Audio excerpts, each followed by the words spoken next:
Bueno, continuando, voy a correr un poco por la obra.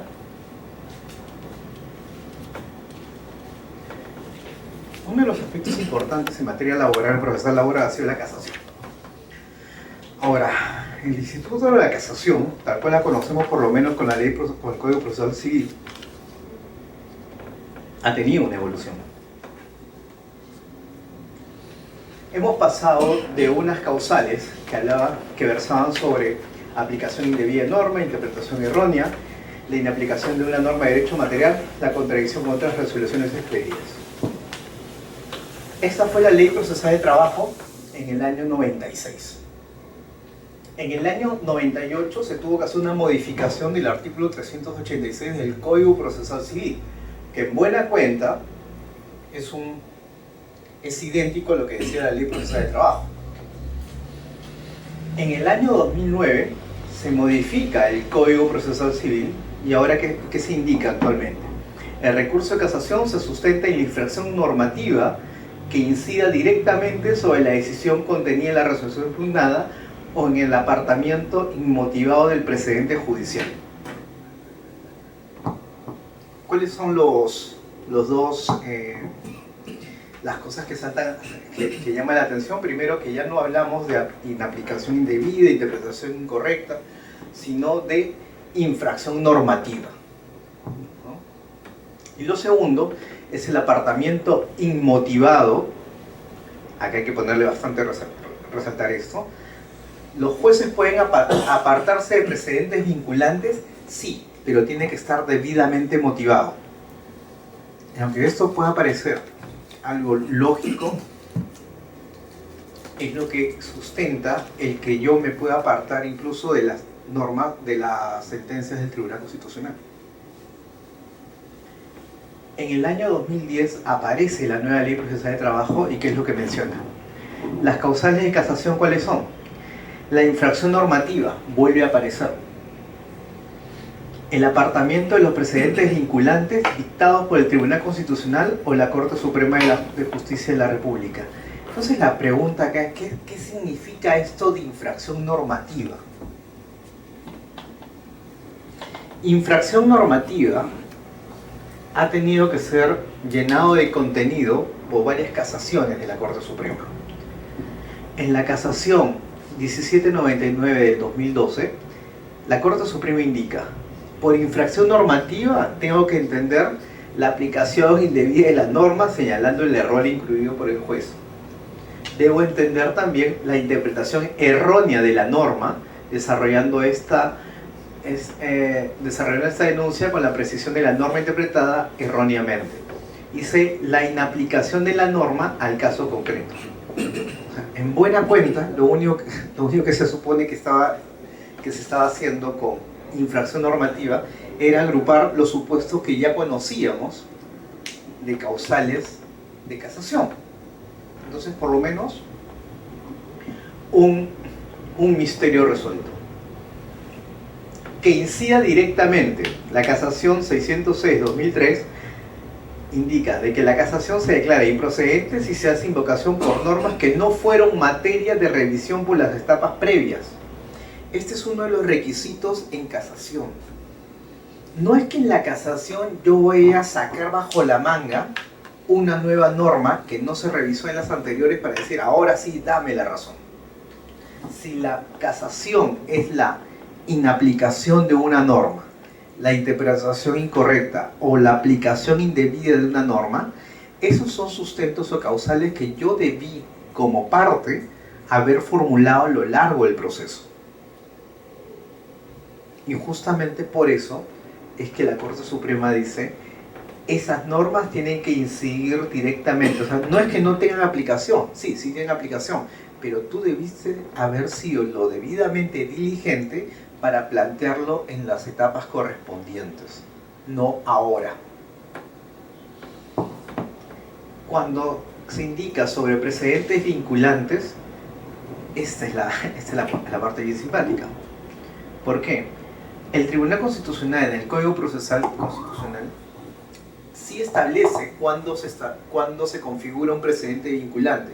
y en buena cuenta lo que indica es que el propio Tribunal Constitucional es quien señala si una sentencia, si a partir de una sentencia se establecen normas generales y esas normas son precedentes vinculantes. ¿Está bien? No hay mayor problema. La Corte Suprema establece, el Código Procesal Civil establece que la Sala Suprema Civil puede convocar al Pleno de Magistrados Supremos Civiles a efectos de emitir sentencias que constituyan o varíen un precedente judicial. La decisión que se tome en pleno casatorio constituye precedente judicial. Y esto es bueno saberlo en materia técnica, en el aspecto técnico, que no cualquier casación es jurisprudencia. Los precedentes casatorios, por lo menos según el Código Procesal Civil, tiene que ser a nivel de sala. Una de las salas tiene que convocar a un pleno casatorio. ¿Han existido plenos casatorios? Sí. Hace un par de años hubo el pleno casatorio sobre desalojo, si no me equivoco, que fue toda una sesión completa donde no solamente expusieron los magistrados y las partes, sino también abogados y profesores invitados. Y esta es la parte más simpática. La Ley Orgánica del Poder Judicial establece en el artículo 22 que las salas especializadas de la Corte Suprema de la República ordenan la publicación trimestral en el Diario Oficial Peruano de las ejecutorias que fijan precedentes jurisprudenciales. Entonces se formulan dos preguntas. La primera es: ¿los plenos jurisdiccionales pueden ser usados como precedentes vinculantes o doctrina jurisprudencial a efectos de una casación?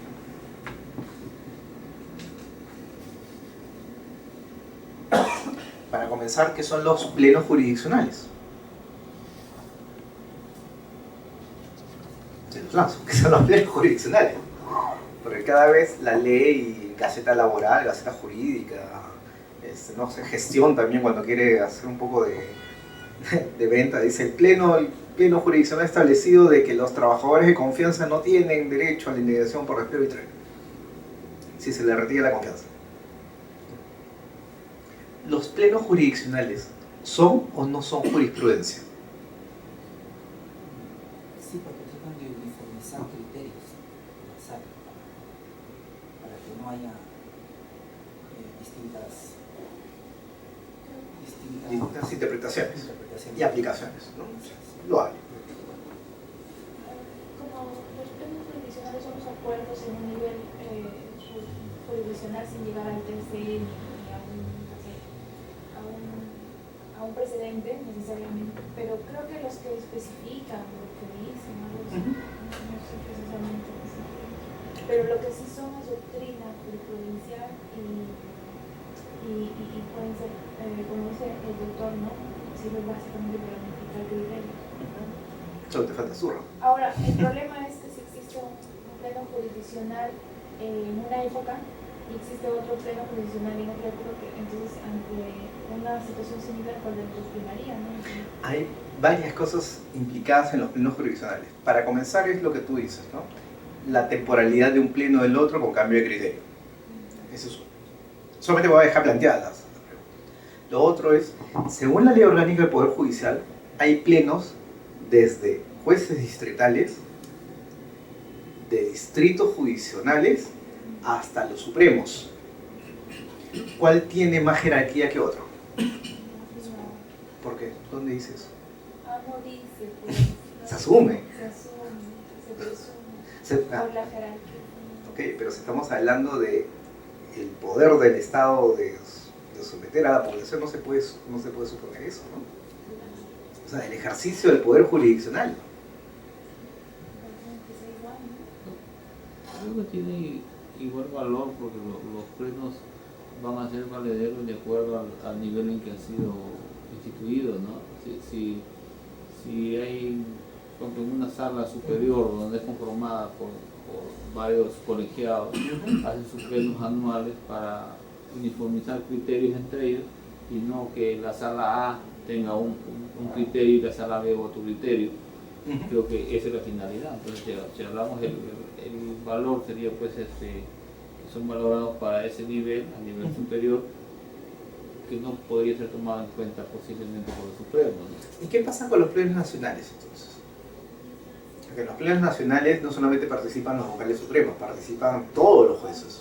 Claro, pero eso se da ante la problemática que se ve a nivel nacional, ¿no? Porque se juntan los presidentes de diversas cortes y plantean la problemática en cuanto a, a la interpretación de la ley o de acuerdo a los temas que están desarrollando. Ahora, eso es, ¿por qué es importante de establecer si los plenos son o no son jurisprudencia? Aparte de eso, ¿qué significa la jurisprudencia? La jurisprudencia en general, ¿qué es? Es una fuente de derecho, ¿no? ¿Cuál es una fuente de derecho? La principal, ¿cuál es? La ley, los contratos, la jurisprudencia, ¿no?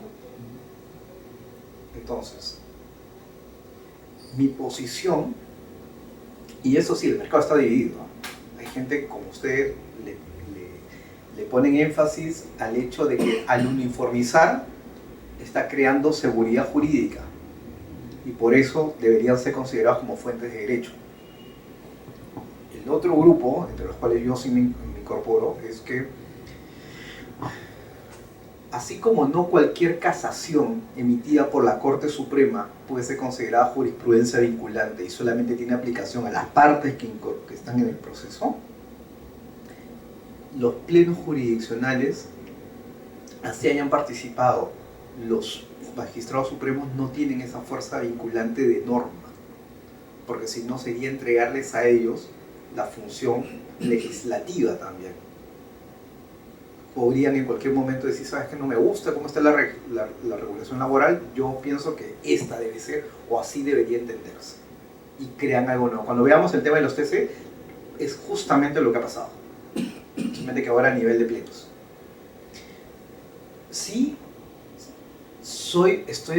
tomando un poco la posición de la uniformidad, yo sí digo, utilizo también los plenos para sustentar, pero suelo no decir como jurisprudencia vinculante, sino que por una cuestión lógica, si los jueces están diciendo que ante un supuesto tienen que fallar de esta manera, y sobre todo los jueces supremos, si los mismos jueces supremos dicen que ante un supuesto deberían fallar de esa manera, por lógica y por no contradicción, ante un nuevo supuesto igual deberían fallar de esa misma manera, porque son esas mismas personas que llegaron a ese acuerdo.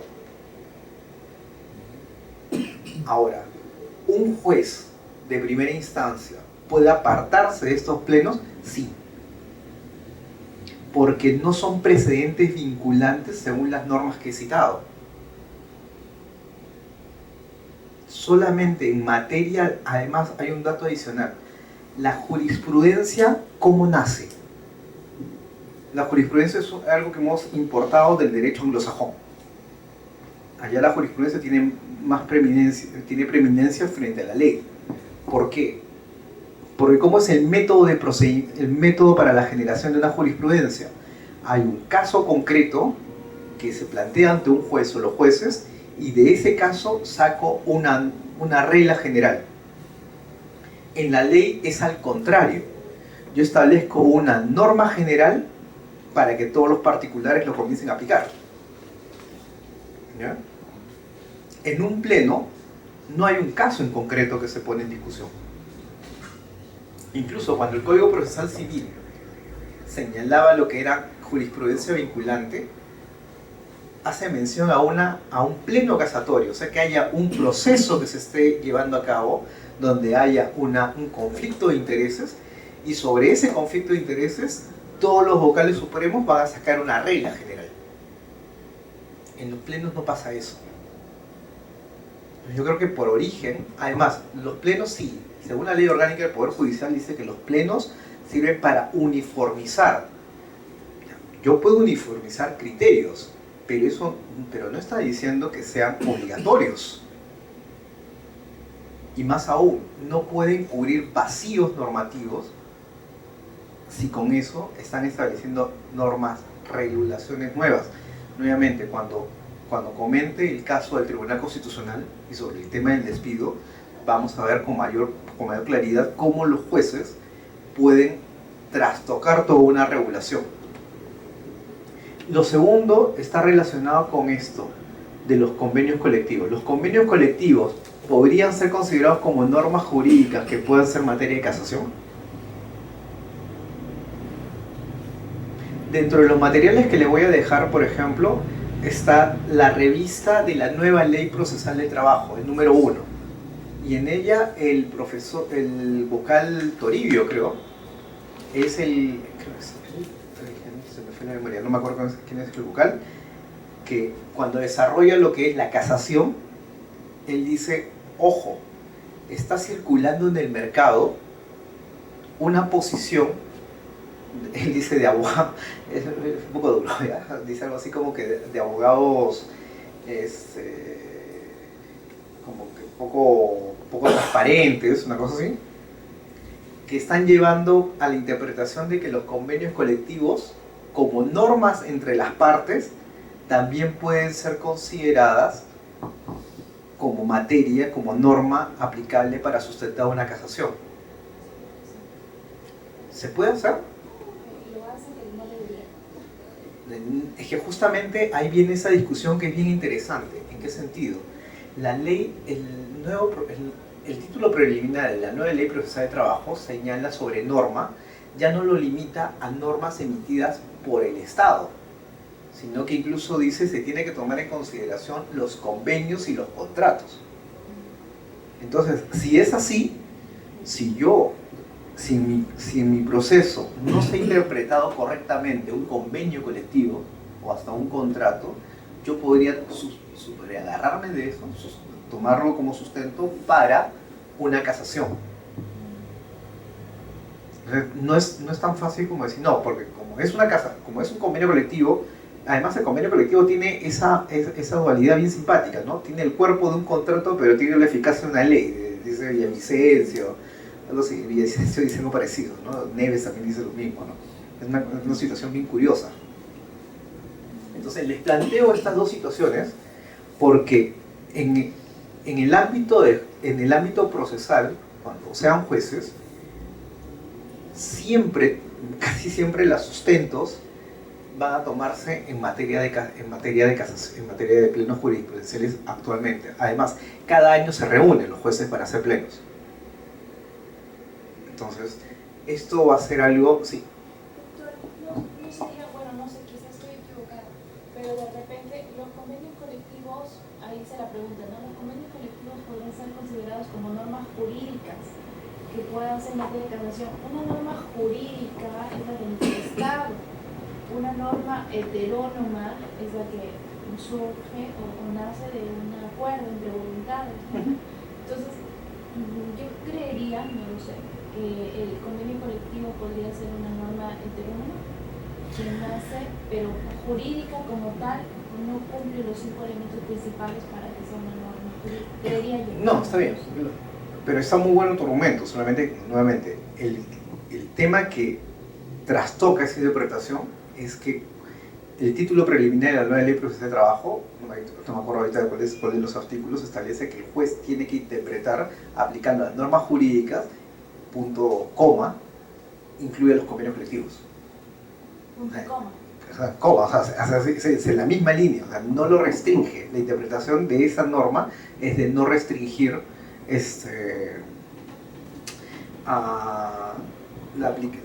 la identificación de la norma jurídica solamente las normas estatales.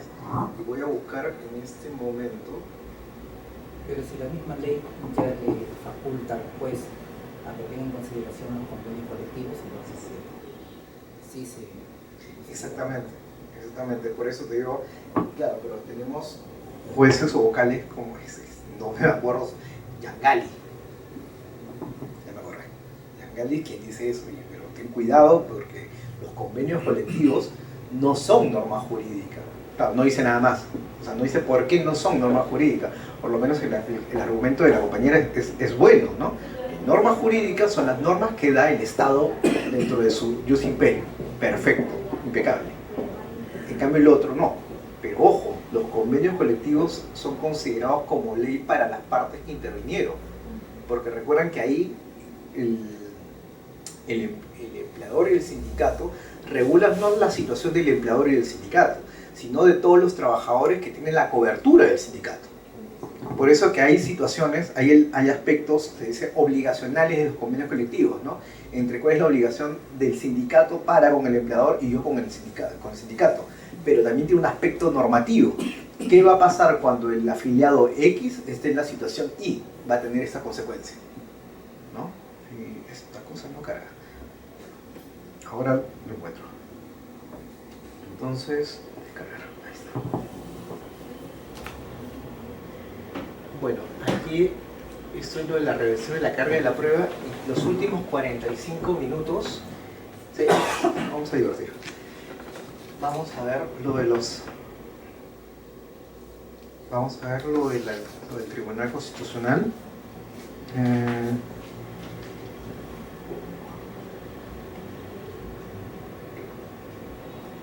Un segundo.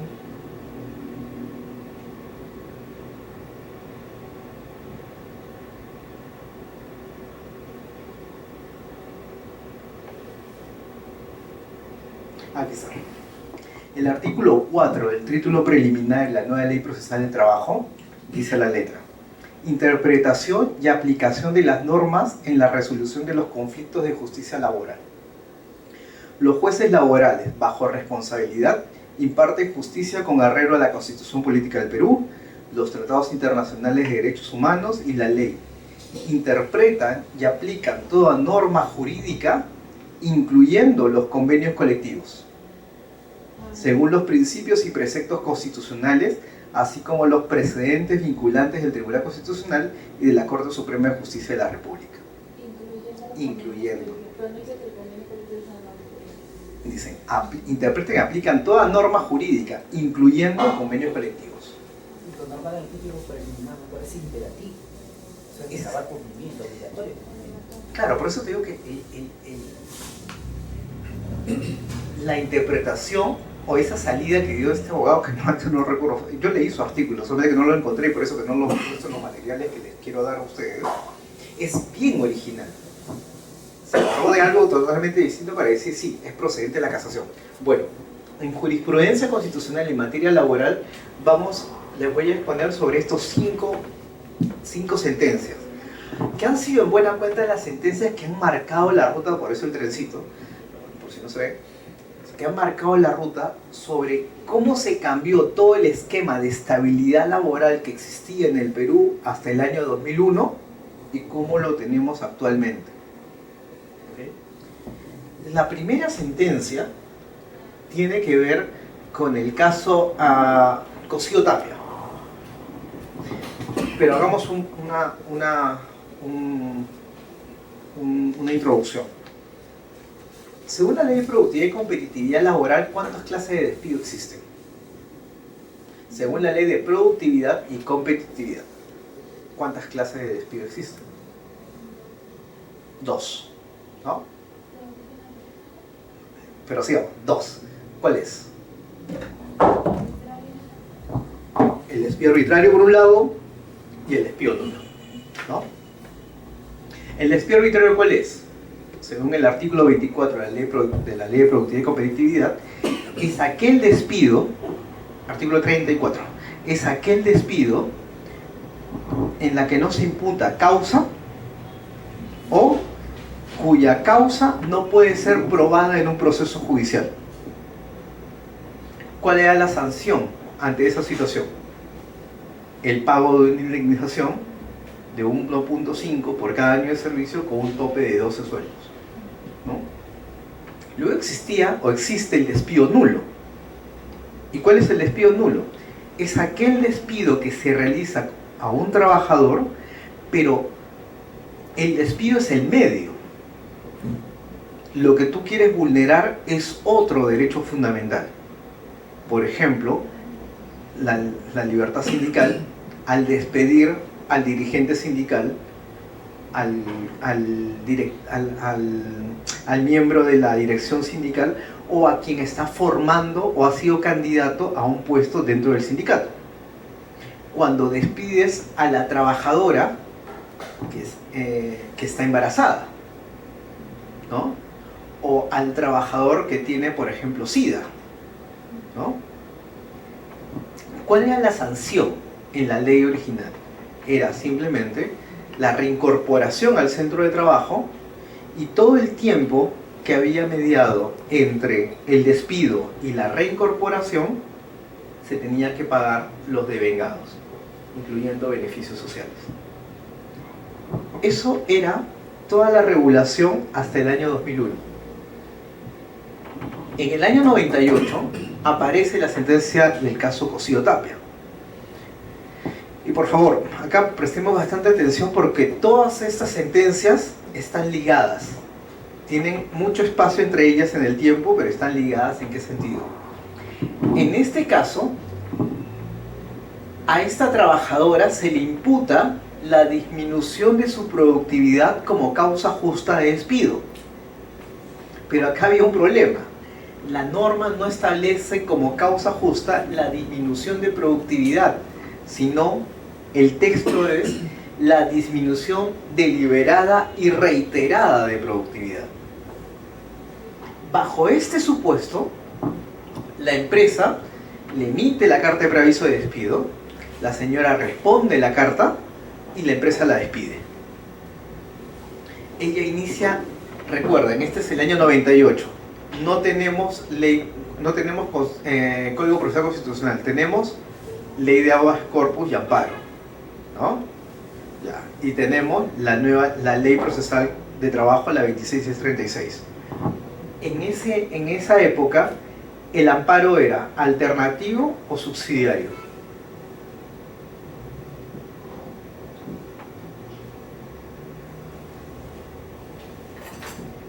¿Cuál es la diferencia entre uno y otro sistema?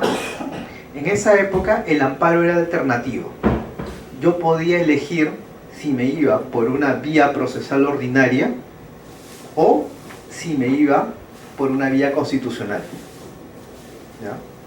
Siempre y cuando no era a pedido de cada ciudadano. Mientras que el régimen subsidiario que existe actualmente, ¿cuál es? Es si la vía ordinaria es igualmente satisfactoria para proteger tu derecho, entonces ya no entras a la vía del amparo. El amparo solamente lo utilizas si no hay una vía ordinaria que pueda satisfacer y proteger tus derechos, ¿no? Entonces en el año 98 esta señora dice, no, yo no me voy por un proceso ordinario laboral, porque si me voy por un proceso ordinario laboral, el juez va a revisar el caso, va a decir, bueno, tu despido fue arbitrario, porque tal vez el empleador no logró demostrar la causa en el proceso, entonces te pago la indemnización. Pero lo que ella buscaba era su reincorporación. Entonces, ¿cómo formuló la demanda? En el sentido de que la norma laboral no establece como causa justa de despido la disminución deliberada y reiterada. Perdón, la disminución de la productividad, sino esta segunda. Si es así, tu falta de claridad en la imputación ha devenido en que mi derecho de defensa se ha visto vulnerado, porque no he podido defenderme adecuadamente frente a una falta correcta, una imputación correcta. Entonces, por eso que en este apartado, el Tribunal Constitucional dice que la circunstancia de que las respectivas cartas de imputación de la demandada notificó a las demandantes no identificaran los hechos que configuran la supuesta comisión de la falta, si la falta de imputación no identifica los hechos que configuran la falta, el emplazado por ella no podrá efectuar eficazmente el descargo correspondiente porque desconoce qué hechos son los que tendrán que aclarar a efectos de salvar su responsabilidad. O sea, si tu empleador no haces una enumeración correcta de los hechos o no tipificas bien, ya le estás afectando el derecho de defensa al trabajador porque no se va a poder defender adecuadamente. Dado que esto es una vulneración, no al derecho al trabajo, sino al debido proceso, al debido procedimiento, principalmente al derecho de defensa, entonces el Tribunal Constitucional dijo falló a favor de la trabajadora. Esto fue en el año 98. ¿Qué pasó en el año 2001? En el año 2001 se emite esta famosa sentencia, la 1124-2001, acción de amparo, caso Fetratel. Porque esta es la norma, esta es la sentencia que deshizo todo el sistema de estabilidad laboral. Y partamos de una premisa. ¿A qué se denomina estabilidad laboral? La estabilidad laboral es aquel medio de protección del derecho del trabajo. El derecho del trabajo se divide en dos vertientes, en dos aspectos, dos elementos. Uno, el derecho que tiene todo trabajador de acceder a un puesto de trabajo y el derecho a no perderlo sin una causa justa. La estabilidad laboral viene a proteger el segundo aspecto, ¿no? Es, si tú trabajador eres despedido sin una causa, según la doctrina, tienes dos formas de poder protegerte. Una es el pago de una indemnización o la reincorporación al centro de trabajo. Claramente, la ley había tomado partido por la primera solución. Incluso el artículo 21 de la Constitución Política señala de que el trabajador tiene adecuada protección contra el despido arbitrario. Y eso tomémoslo bastante en consideración. Tú que tienes la Constitución, esa es la Constitución, ¿no? Busca el 21 y el 22, por favor. Sí, 21, patrimonio cultural de la Ah, no, entonces 24... derechos de los trabajadores, 24, modalidad de trabajo, 23, forma de trabajo, 26, 27, por favor. protección contra el despido arbitrario. Ah, exactamente. 27. Claro, el artículo 27 de la Constitución dice: todo trabajador tiene una adecuada protección contra el despido arbitrario. Y no dice nada más. Dice: el legislador establecerá la forma de protección. ¿Podrías recitarlo, por favor? Bueno, el 27 dice lo que usted acaba de decir, Ujú. ¿no? ¿Y luego? Protección contra el despido arbitrario. La ley otorga al trabajador adecuada protección contra el despido arbitrario. La ley, o sea, la Constitución reconoce que ningún trabajador puede ser despedido arbitrariamente. Pero ¿quién va a desarrollar eso? El legislador. ¿Ya? Y hay un tema ahí. La Constitución señala sobre adecuada protección. ¿Qué pasó en el caso Fetratel? Como ustedes saben, Telefónica fue comprada, mejor dicho, Entel Perú y CPT, que eran las empresas de telefonía, fueron compradas por Telefónica. Telefónica, en el año 98, comienza todo un proceso de desvinculaciones voluntarias, ofreciendo paquetes de salida, ¿no? Si tú tienes 15 años, te doy tanto X número de remuneraciones, etcétera, etcétera. Pero habían trabajadores que no querían no querían renunciar. Tal vez por la edad que tenían, por los años de servicio, no querían renunciar. Entonces, ¿qué ocurrió? Telefónica comenzó a mandar cartas de despido a cada uno de los trabajadores, indicándoles: usted va a trabajar hasta el día viernes. Esa es su carta de despido. No había procedimiento de despido de la carta de preaviso, sino simplemente mandaba la carta de despido, ¿no? Y al costado su cheque con la indemnización por despido arbitrario. O sea, no es que despedía y no daba nada, ¿no? Daba su despido más su cheque.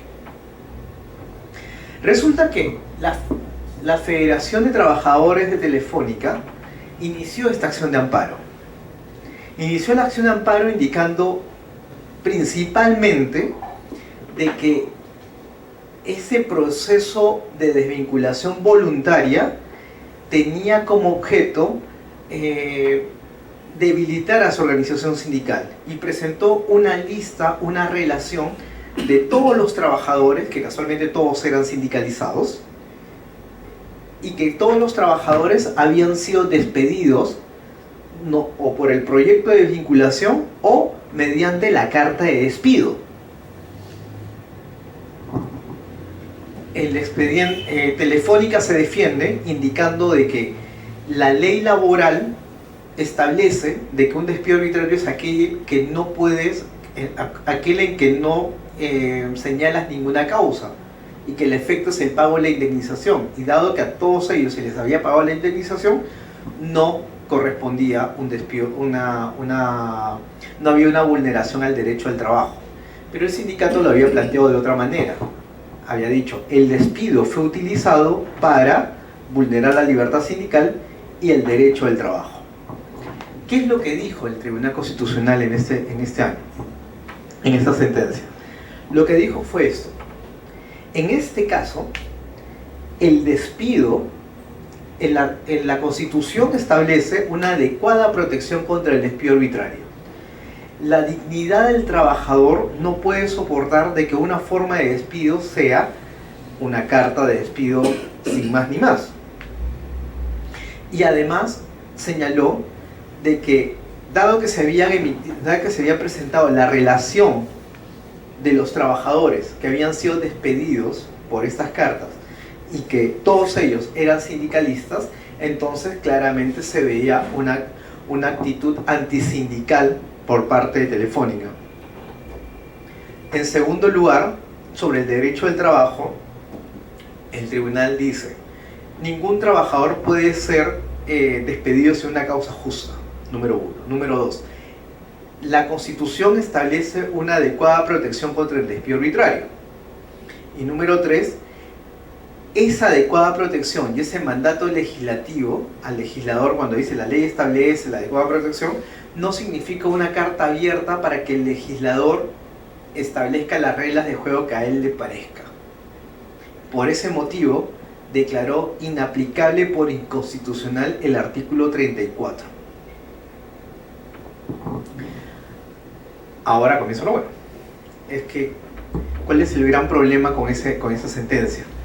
Declaró inconstitucional un artículo que decía: se considera despido arbitrario aquel, uno, en donde yo no expongo causa, y segundo, donde la causa no la puedo justificar en un proceso judicial. Entonces, en esta sentencia, ¿qué se resolvió? Número uno, que todos esos trabajadores se reincorporen al puesto de trabajo, porque se declaró inconstitucional el artículo 34. Ahora vuelvo.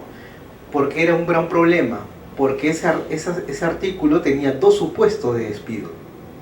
Entonces, todos los procesos judiciales que estaban en trámite en ese momento, donde los templadores no podían demostrar la causa justa, dado que el artículo había sido considerado inconstitucional, ¿cuál tenía que ser el efecto?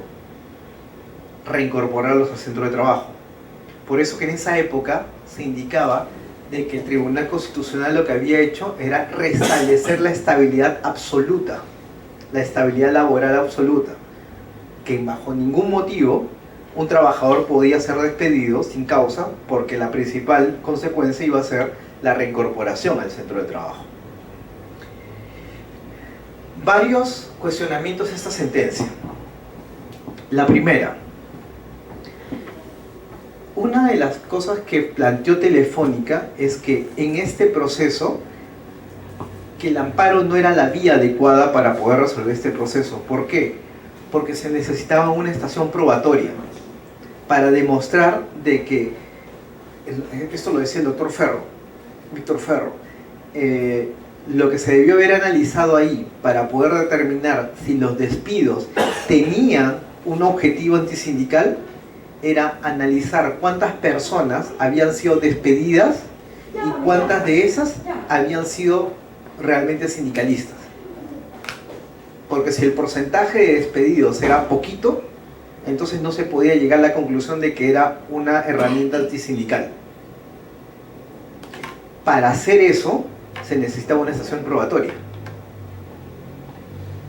cosa que no tenía el amparo. Por eso que el amparo debía ser declarado improcedente, pero el Tribunal Constitucional no dijo nada al respecto. El segundo punto que el Tribunal Constitucional tampoco hace un buen desarrollo es: partía de la premisa de que la única protección adecuada contra el despido era necesariamente la reincorporación al centro de trabajo. la Convención Interamericana de Derechos Humanos en materia laboral, el protocolo de San José, establece que los estados partes, en cuanto al derecho al trabajo, tienen la obligación de establecer medidas tanto reparadoras como resarcitorias. ¿En qué sentido? Establece la facultad de los estados miembros a que ante un despido arbitrario puede establecer un sistema de reincorporación o de indemnización, y nunca dice que uno sea mejor que otro, ¿eh? Las normas de OIT, incluso en materia de despido, también mencionan de que los estados partes, ante un despido arbitrario, pueden establecer una solución de reincorporación o de pago de indemnización. El Tribunal Constitucional, al resolver la aplicación del protocolo, del protocolo adicional de San José, indicaba que a su juicio la reincorporación era la forma adecuada que todo despido incausado debía tener, que la indemnización no, porque si no se dañaba el derecho al trabajo. Cuestionable, sí es cuestionable, porque una de las cosas que justo estábamos hablando en su momento de que las decisiones de los jueces pueden desdibujar un sistema legal ya establecido, se aplicó acá. Acá nace la figura del despido incausado y sobre todo del resarcimiento o de la reincorporación del trabajador al centro de trabajo. Esta sentencia es muy importante y se la estoy dejando en los materiales. Luego de esta sentencia, en el año 2001, ese mismo año, aparece la sentencia de Llanos Huasco. ¿Por qué es importante la sentencia de Llanos Huasco? Porque en esta sentencia se establece cuáles eran los procedimientos o las protecciones que debía establecer un sistema legal, un ordenamiento legal frente al despido arbitrario. Entonces, el sustento del tribunal es el siguiente, ¿no? Que el artículo 27, cuando señala de la adecuada protección contra el despido arbitrario, establece dos formas de protección. La sustantiva, en cuanto que debe haber la protección preventiva, significa de que debe que haber toda una serie de barreras y parámetros que el empleador debe cumplir para poder despedir a un trabajador. Por ejemplo, no puedes despedir si la causa que tú vas a usar no está dentro de la lista taxativa de la Ley de Productividad y Competitividad. La protección reparadora, que es aquella señalada en cuál es la consecuencia jurídica ante un despido arbitrario.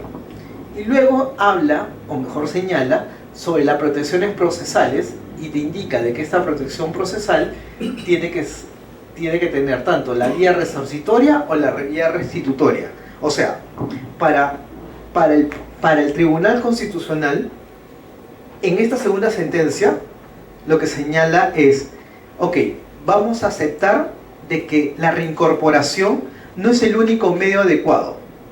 Vamos a poner también como medio adecuado de protección la indemnización por despido.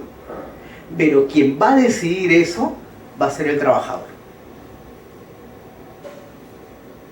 Nuevamente, en la ley original, en la estructura original, el trabajador no tenía elección. Ante un despido arbitrario, cobraba indemnización. Con esta sentencia lo que se dice es, ahora el trabajador es quien elige, o indemnización o me reincorporan al centro de trabajo. Y es aquí donde nace la tipología de estos 4 despidos. Lo que es el despido incausado, que es esta desarrollada en la sentencia 1124, de que es aquel despido que no invoca ninguna causa, simplemente te dice yo te despido. El despido nulo, ya establecido por la Ley de Productividad, que es ese tipo de despido que se utiliza como medio para vulnerar otro derecho fundamental. El despido fraudulento, concebido como tal, aquel despido en el que el empleador maliciosamente despide a alguien imputándole faltas que sabes que no son ciertas. o imputándoles faltas que no están recogidas en la ley. Y finalmente el despido arbitrario, que es aquel despido en que tú, imputándole falta, no le puedes demostrar frente a un juez. El tribunal aquí cae en varios problemas. El primero, ¿cuál es? En la sentencia Cosío, ¿qué es lo que había dicho el tribunal sobre imputar una falta que no tenía un respaldo legal, que afectaba el derecho de defensa, ¿no? Y que era el derecho de defensa el que tú estabas protegiendo? Aquí el tribunal dice, no, ese despido es fraudulento, ya no vulnera el derecho de defensa, sino que ahora vulnera el derecho al trabajo. Por lo menos no lo dice claramente. Luego, mientras que estos tres tipos de despido, el incausado, el nulo y el fraudulento, tienen como consecuencia la reincorporación, este despido tiene como consecuencia el pago de la indemnización. Pero digan ustedes, la única diferencia entre el despido fraudulento y arbitrario era que en el fraudulento había un ánimo doloso del empleador de imputarle causas y faltas inventadas para poder tener un motivo de que su despido no lo consideren incausado. Claro, si el despido incausado está prohibido, entonces ahora yo te hago todo un procedimiento de despido con tu carta de preaviso, me das tu carta de respuesta y luego te despido, sabiendo de que todas las faltas o todas las imputaciones son falsas. De esta manera me salvo del despido incausado. Frente a ese tipo de despido, el tribunal dijo, no, hay un ánimo malicioso ahí, hay un dolo. Entonces ahí opera la reincorporación. Pero entonces, ¿cuál es la diferencia entre fraudulento y arbitrario? Porque al final de cuentas el arbitrario, tú también estás imputando cosas o faltas que al final de cuentas no la vas a poder demostrar ante el juez. Entonces, esos eran los puntos en la que el Tribunal Constitucional comenzó a tratar de arreglar una situación que él mismo había creado al momento de emitir la sentencia anterior de Telefónica. ¿Cómo le doy forma a este nuevo supuesto de despido?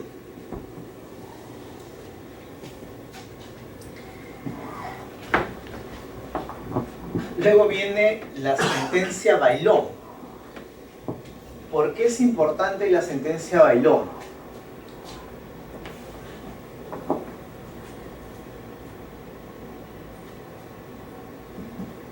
En el año 2005 tenemos ley de habeas corpus y amparo, por un lado, y tenemos ley procesal. Y la ley procesal había sido creada en función a la antigua regulación antes de la sentencia telefónica. Entonces, en esta sentencia se establece cuáles eran las vías procesales para cada uno de los despidos. Entonces, acá el tribunal dice, ¿cuál es el supuesto? El señor Bailón había sido despedido de Telefónica porque se había seguido todo su proceso de imputación de cargo, carta notarial, etc. Y él se va por la vía del amparo. Se le habían imputado ciertas faltas laborales, se le había seguido un procedimiento de despido y se va por la vía del amparo. ¿Qué pasó? El tribunal dice, bueno, yo voy a tomar los argumentos del caso Llanos Huasco. ¿En qué sentido? Voy a recoger todos los tipos de despido. El despido incausado, el fraudulento y el nulo. Como esos tipos de despido vulneran la dignidad del trabajador, tienen que pasar por la vía del amparo. Vamos a leer esto.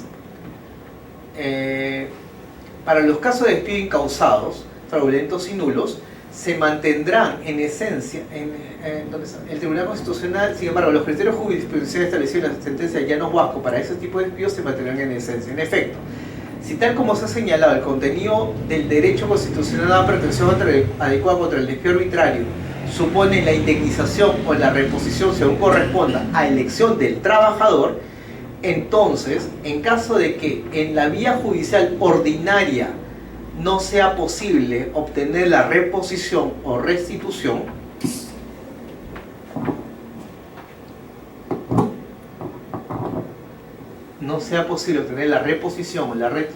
la restitución del derecho vulnerado al amparo, el amparo sea la vía idónea para obtener la protección adecuada de los trabajadores contra el régimen laboral privado. La Ley Procesal del Trabajo, la 26636, como había sido emitida con la antigua norma y nunca se había puesto a pensar en despido fraudulento, incausado, etc., dentro de las facultades de competencia no estaba la reincorporación. Y en la sentencia de Llanos Huasco, el tribunal había dicho la reincorporación o la indemnización queda a elección del trabajador. Pero, ¿qué pasó? Si yo me voy por la vía procesal ordinaria, la vía procesal ordinaria no admite la reincorporación.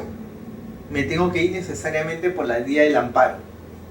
Entonces, acá el tribunal dice, si el procedimiento regular no le da la chance al trabajador para poder pedir o la reposición o la restitución, entonces vente por el amparo.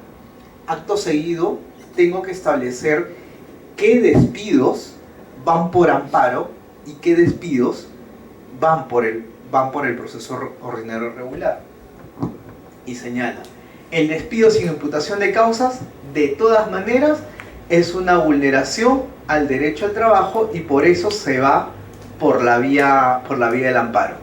En cuanto al despido fraudulento, esto es cuando se imputa al trabajador hechos notoriamente inexistentes, falsos o imaginarios, o se le atribuye falta no prevista legalmente, solo será procedente la vía del amparo cuando el demandante acredite fehacientemente, indubitablemente que existió fraude.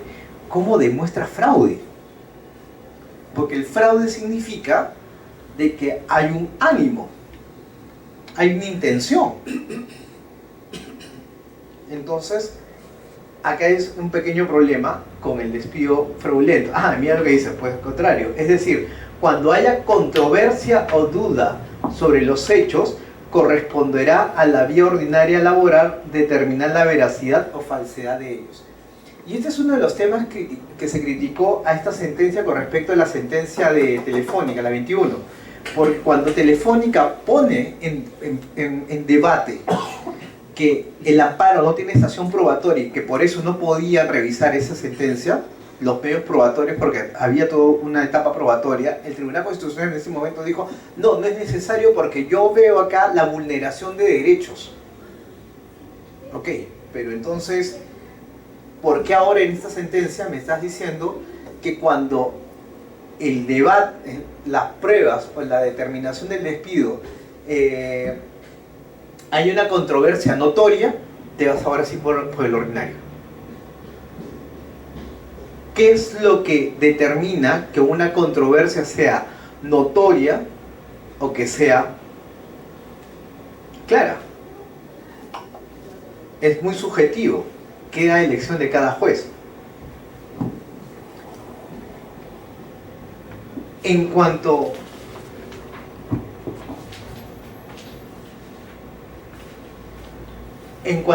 al despido nulo, bueno, se va por la vía ordinaria, no hay ningún problema, pero sí establece unas salvedades. Dice, el despido nulo está regulado legalmente y hay una vía procedimental en la vía ordinaria. Pero como van a haber situaciones en las que un proceso laboral ordinario puede durar mucho tiempo, tal vez se haga irreparable el daño sufrido por el trabajador. Entonces, en aquellas situaciones, por ejemplo, como la madre trabajadora, por ejemplo, de las personas con discapacidad, o los sindicalistas, a elección del trabajador, puede irse por la vía ordinaria como por la vía del amparo. No sé si me dejé entender en ese punto, pero es despido incausado, amparo. Despido fraudulento, amparo, siempre y cuando sea manifiesta y notorio. Porque si la controversia está en debate, se tiene que ir por la vía ordinaria porque no hay estación probatoria en el amparo. En el caso del despido nulo, si bien es cierto, hay una regulación legal sobre el despido nulo y el proceso ordinario laboral de ese entonces permitía la reincorporación en el despido nulo, acá el tribunal dice, pero en aquellos casos que sean de suma urgencia, y voy a considerar suma urgencia cuando se traten de actos de discriminación, de dirigentes sindicales, etc., a elección del trabajador va a poder elegir entre el amparo o la vía ordinaria. Y finalmente señala que con respecto al despido arbitrario, la vía siempre va a ser la ordinaria. ¿Cuál es el gran problema con estas sentencias? Si bien es cierto, para el lado de los trabajadores supuso una, entre comillas, mayor protección de los trabajadores o una mayor estabilidad frente al despido, lo que ocasionó en el mercado fue que los empleadores dejen de contratar a plazo indeterminado para poder irse por los contratos a plazo. Porque al final de cuentas, el tema del despido, de la indemnización de despido, forma parte de los costos del empleador. Entonces, si yo te contrato a ti a plazo indeterminado y sé que en algún momento te tengo que despedir, lo único que me va a costar es la indemnización. Con estas sentencias, lo que ocasionó es que ya no hay esa predictibilidad, sino que ahora que ya no te puedo despedir, porque si no, luego te tengo que reincorporar al centro de trabajo. ¿Saben qué? Hay un dicho que es bien gracioso y tristemente real, pero dicen que acá en el Perú es más fácil divorciarse que despedir a un trabajador. Y ahora voy a hacer el símil. Todos están casados acá, la mayoría. ¿Qué pasaría si están felizmente casados? Pero ¿qué pasa si en algún momento me quiero divorciar y la ley dice que nadie se puede divorciar en este país? Seguramente muchos de ustedes, o mucha gente de la sociedad, no simplemente va a decir, bueno, pues, caballero, me quedo con mi pareja. No, seguramente van a tener otro tipo de relaciones, otras familias, ¿no? En el ámbito, podríamos decir, relaciones informales. Lo mismo pasa en el ámbito laboral. Cuando tú no tienes la libertad de poder desvincular, en este caso, o romper algún tipo de contrato, aquí nadie estaba diciendo que los trabajadores no reciban nada por el despido. Acá estaban recibiendo una indemnización. Además, poniendo otro tema en debate, los trabajadores reciben la CTS. Y la ley de CTS indica de que la CTS se otorga para atender las contingencias de la desvinculación. O sea, aparte de la indemnización, te otorgo la CTS. ¿Ya? Todas estas sentencias vinieron a desdibujar todo el sistema de estabilidad laboral. Ahora, luego de estas sentencias, ¿qué vino? El Código Procesal Constitucional, que estableció que el amparo ya no era alternativo, sino que ahora era residual.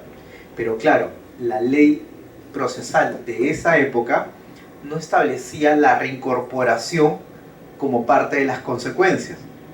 ¿Cuándo ha venido a modificarse eso? Con la nueva ley procesal de trabajo. La nueva ley procesal de trabajo sí puede revisar un juez laboral, sí puede revisar despidos incausados, sí puede revisar despidos fraudulentos. Estas sentencias han quedado en desuso de alguna manera tanto por el Código Procesal Constitucional como por la nueva ley procesal de trabajo.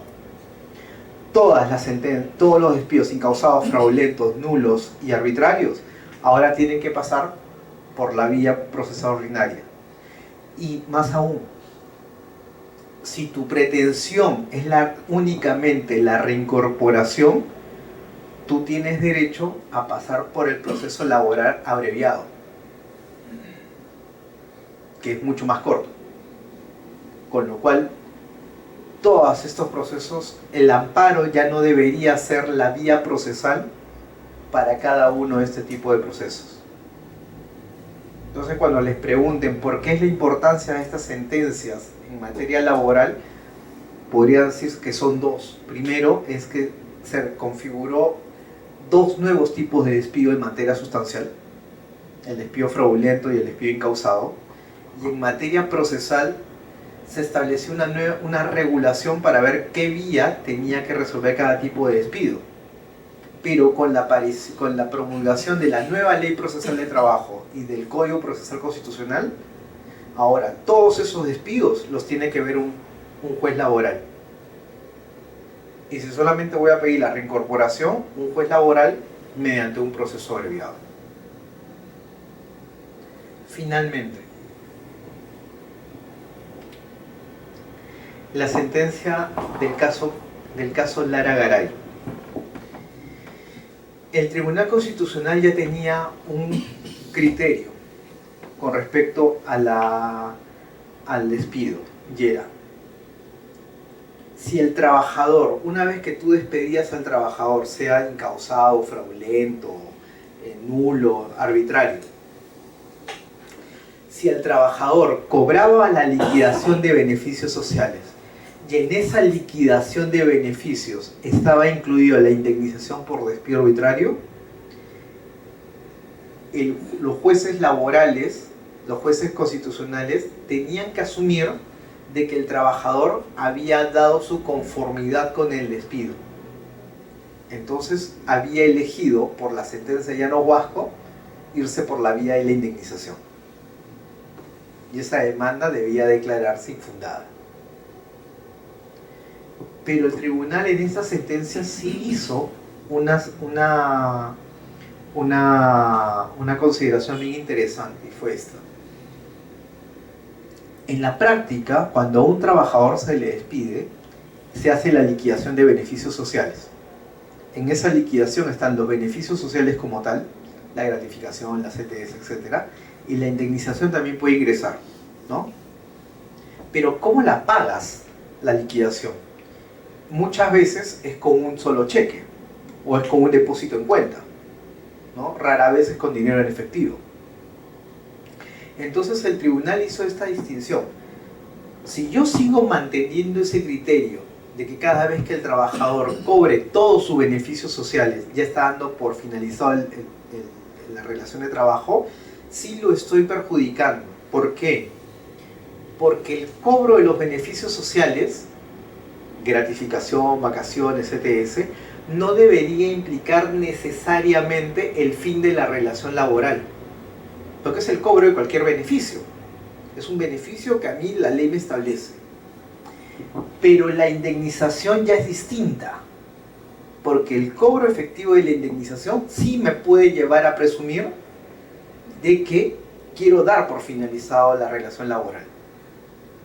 En esta sentencia, lo que se hizo fue decirle a los empleadores: cuando tú despidas a un trabajador por despido arbitrario, incausado, etc., y emitas la liquidación de beneficios sociales, tienes que separar lo que es beneficios sociales por un lado, con un cheque por ejemplo, e indemnización por despido arbitrario por otro lado. Si el trabajador cobra los dos, finalizado el proceso. Mejor dicho, finalizada la relación laboral. Si el trabajador solamente cobra beneficios sociales y no cobra indemnización por despido, sí puede reclamar luego reincorporación si él considera que es un despido nulo, fraudulento, incausado. ¿Ok? Entonces, tengan bastante cuidado porque esto sí es un criterio, nuevamente, que cambió la forma como se estaba asumiendo tácitamente que un trabajador estaba dando por finalizada una relación laboral. Bueno, y con esto termino mi presentación. Espero que haya sido de mucha ayuda para ustedes. Como les digo, los materiales están elaborados para que puedan ser utilizados por ustedes como manuales y como un pequeño repaso para lo que va a ser su examen. Y ha sido un placer poder estar con ustedes hoy día y espero verlos luego como jueces en alguno de los juzgados. Buena suerte en su examen. Gracias.